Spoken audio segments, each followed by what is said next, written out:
Breaking news Mehbooba Nagar జిల్లా Jurala project వద్ద విషాదం నెలకొంది. జూరాల డ్యాం పై ఉన్న పర్యాటకులపై నుంచి ఓ కారు దూసుకెళ్లింది.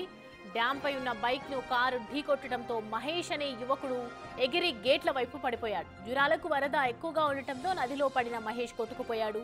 ప్రస్తుతం గల్లంతైన యువకుడి ఆచూకీ కోసం పోలీసులు గాలిస్తున్నారు. ప్రమాద సమయంలో ముగ్గురు బైక్ పై ఉన్నట్లు గుర్తించారు.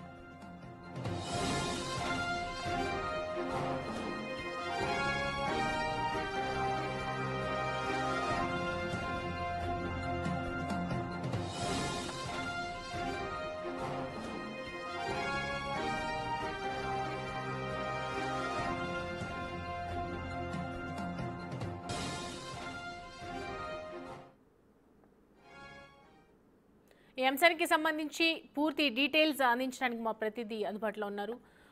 రైట్ నౌ చూస్తున్నాం కదా, జూరాల డ్యామ్ పై ఉన్నటువంటి పర్యాటకులకు సంబంధించి ఒక్కసారిగా కారు దూసుకెళ్లినటువంటి సిచ్యువేషన్ కనిపిస్తోంది. అక్కడ ప్రస్తుతం పరిస్థితులు ఏ విధంగా ఉన్నాయి? ఎస్ సౌమ్య, జూరాల ప్రాజెక్టుకు సంబంధించి రోడ్డు ప్రమాదం చోటు చేసుకుంది. ప్రాజెక్టు పై ఉన్నటువంటి రోడ్డు భాగం అంతా కూడా గద్వాల, అదేవిధంగా అమర్చింత సమీప ప్రాంతం నుంచి వందలాదిగా వాహనాలు ప్రయాణిస్తూ వస్తుంటాయి. ఈ క్రమంలోనే జూరాల ప్రాజెక్టుకు గత 10 రోజుల నుంచి కూడా పెద్ద ఎత్తున భారీగా వరద నీరు వచ్చి చేరుతుంది. 1,10,000 క్యూసెక్ల వరద ఇంట్లో కొనసాగుతుండటంతో 1,20,000 క్యూసెక్ల వరద కొనసాగుతుంది. దీన్ని చూసేందుకు పర్యాటకులు పెద్ద సంఖ్యలో జూరాల ప్రాజెక్టు వస్తున్నారు. ఇదే క్రమంలో నిన్న రాత్రి అంటే ఈవినింగ్ 7 ప్రాంతంలో, రాత్రిపూట 7 గంటల ప్రాంతంలో కూడా కారుపై వెళ్తున్నటువంటి కొందరు ఎడమ వైపు నుంచి వస్తున్నటువంటి ఒక బైక్ పై ముగ్గురు వ్యక్తులు కూడా ప్రయాణిస్తూ వస్తున్నారు. ఇదే క్రమంలో కారు దూసుకు వెళ్లి ఆ బైక్ ను ఢీకొట్టడంతో బైక్ పై ఉన్నటువంటి ముగ్గురులో ఒక వ్యక్తి ఎగిరి జూరాలకు సంబంధించినటువంటి గేట్లు ఎటువైపు అయితే ఉన్నాయో అటువైపు పడడం జరిగింది. కానీ అక్కడ గేట్లు ఓపెన్ లేకపోవడంతో అతను దొరుకుతాడని చెప్పి కూడా పూర్తిగా ఆశాజనకంగా ఉన్నారు. కానీ ఈ సమాచారం తెలిసిన వెంటనే అక్కడికి స్థానికులు, అదేవిధంగా అక్కడ ఉన్నటువంటి వారంతా, దాంతో పాటు జూరాల ప్రాజెక్టుకు సంబంధించినటువంటి అధికారులంతా కూడా ఉటావుటిని అక్కడికి చేరుకోవడంతో పాటు అతని కోసం వెతుకులాటను ప్రారంభించారు. కానీ ఎక్కడ కూడా ఆ వ్యక్తికి సంబంధించినటువంటి ఆచూకీ లభ్యం కానటువంటి పరిస్థితి అక్కడ కనిపిస్తుంది. మొత్తంగా చూస్తే మనం విజువల్స్ లో క్లియర్ గా మనం బిగ్ టీవీ స్క్రీన్ పై కూడా చూడవచ్చు. ఆ స్క్రీన్ లో సీసీటీవీ ఫుటేజ్ కనుక గమనించినట్లయితే ఎదురుగా వస్తున్నటువంటి వాహనాన్ని నేరుగా వెళ్లి ఢీకొట్టినటువంటి పరిస్థితి. దాంట్లో విజువల్ లో ఒక వ్యక్తి బ్యాక్ లో కూర్చున్నటువంటి ఒక వ్యక్తి ఎగిరి గేట్ల వైపు పడినటువంటి దృశ్యాలను మనం క్లియర్ కట్ గా చూడవచ్చు. మొత్తంగా పర్యాటకుల తాకిడి పెరగడం, అదేవిధంగా చుట్టుపక్కల ప్రాంతాల్లో కూడా పెద్ద ఎత్తున ప్రజలు అక్కడికి వస్తూ అక్కడ చేసినటువంటి చేపలు తినడంతో పాటు మద్యానికి ఎక్కువగా మద్యం సేవిస్తూ అక్కడికి వస్తుంటారు. ఇదే క్రమంలో ప్రమాదం చోటు చేసుకుందా, లేకుంటే మరే ఏమైనా ఇతర కారణాలు ఉన్నాయనే కోణంలో కూడా పూర్తి స్థాయిలో పోలీసులు అయితే దర్యాప్తు చేపట్టినటువంటి సిచ్యువేషన్ అక్కడ కనపడుతుంది. సమయం ఓవరాల్ గా చూస్తే మాత్రం ప్రాజెక్టుకు సంబంధించి గత 10 రోజుల నుంచి కూడా భారీగా నారాయణపూర్, ఆల్మట్టి డ్యామ్ నుంచి కూడా పెద్ద ఎత్తున వరద నీరు వచ్చి చేరుతుంది. ఈ క్రమంలోనే శ్రీశైలంకు వాటర్ రిలీజ్ చేస్తున్నారు. ఇక ముఖ్యంగా నిన్న, ఈ రోజు, మొన్న అంటే శని, ఆది, సోమవారం 3 కూడా వీకెండ్ కు సంబంధించినటువంటి రోజులు కావడం, ఈ రోజు కూడా పూర్తిగా సెలవు దినం కావడంతో ఒక్కసారిగా జూరాల ప్రాజెక్టుకు సంబంధించి పక్క ప్రాంతాలే కాదు వేరే రాష్ట్రాల నుంచి కూడా ప్రాజెక్టును చూడడానికి పెద్ద సంఖ్యలో తరలి వస్తున్నారు. ఇలాంటి క్రమంలో ఈ ఘటన వరద ముంపు ప్రాంతం ఎక్కువగా ఉందని చెప్తున్నారు. ఒకవైపు వర్షాలైతే బీభత్సం కనిపిస్తూనే ఉంది. మరి ఎందుకు పర్యాటకులను ఇంకా అలో చేస్తున్నారు అక్కడికి?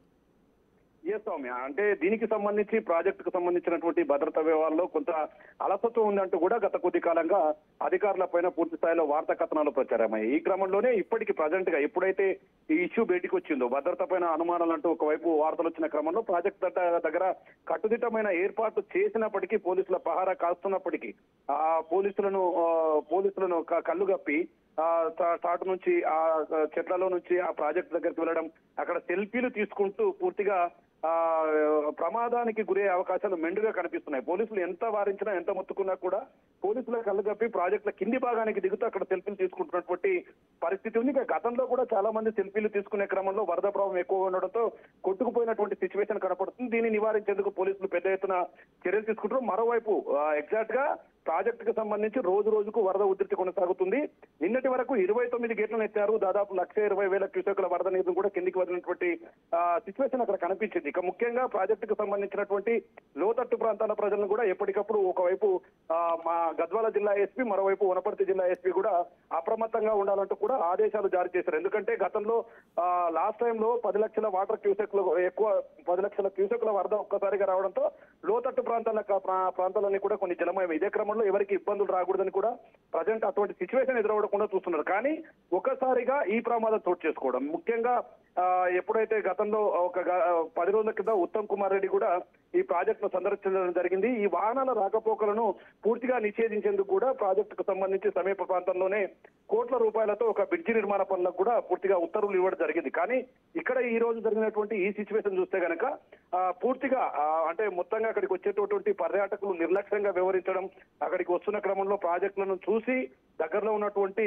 అక్కడ చేపల కొట్టులోకి వెళ్లి అక్కడ చేపలు తింటూ మద్యం సేవిస్తూ నిర్లక్ష్యంగా వ్యవహరించడం వల్ల ఇదంతా చోటు చేసుకున్నటువంటి సిచ్యువేషన్ అయితే అక్కడ కనపడుతుంది. ఇప్పటికీ గద్వాల పోలీసులు, వనపర్తి ఆత్మకూరుకు సంబంధించి అమర్చింత పోలీసులు కూడా దీనికి సంబంధించి పూర్తిగా దర్యాప్తును అయితే ప్రారంభించారు. ఇక ముఖ్యంగా దీనికి సంబంధించి ఎవరైతే వ్యక్తి కొట్టుకుపోయాడో అతనికి సంబంధించినటువంటి ఆచూకీ కోసం రెస్క్యూ టీం కూడా అక్కడికి వచ్చే అవకాశాలు మెండుగా కనిపిస్తున్నాయి. ఇప్పటికి పోలీసులు అది గజయితగాల సాయంతో కూడా అతని కోసం వెతుకులాటను ప్రారంభిస్తున్నటువంటి సిచ్యువేషన్ కనపడుతుంది. ముఖ్యంగా ఇది జరిగిన వెంటనే పోలీసులు అప్రమత్తమయ్యారు. ప్రాజెక్టు దగ్గరికి ఎవరు రాకూడదంటూ కూడా కొన్ని ఆంక్షలు విధించినటువంటి సిచ్యువేషన్ అయితే కనపడుతుంది. ఇక ఆ బైక్ పై ప్రమాదం జరిగినప్పుడు ముఖ్యంగా పోలీసులు ఒకవైపు ఒక బైక్ పై ముగ్గురు వెళ్ళకూడదు, ఇద్దరే వెళ్ళాలి, హెల్మెట్ ధరించాలి, ఇట్లాంటి సెక్యూరిటీ పరంగాటువంటి అంశాలు చెప్తున్నప్పటికీ ఎవరు కూడా దీన్ని పాటించకుండా పెడచెవిన పెడుతూ ఇట్లాంటి ప్రమాదాలకు గురవుతున్నటువంటి పరిస్థితి కనపడుతుంది. ముఖ్యంగా పూర్తి వివరాలు తెలియాల్సి ఉంది. ఆ వ్యక్తి ఎవరు, అతనికి సంబంధించి పూర్తి ఎక్కడి నుంచి ఎక్కడికి వచ్చాడు అనేది మాత్రం మరికొద్ది సేపట్లో పూర్తి వివరాలు వెల్లడే అవకాశాలు కనిపిస్తున్నాయి. Soumya. Right Shankar, thanks for the updates.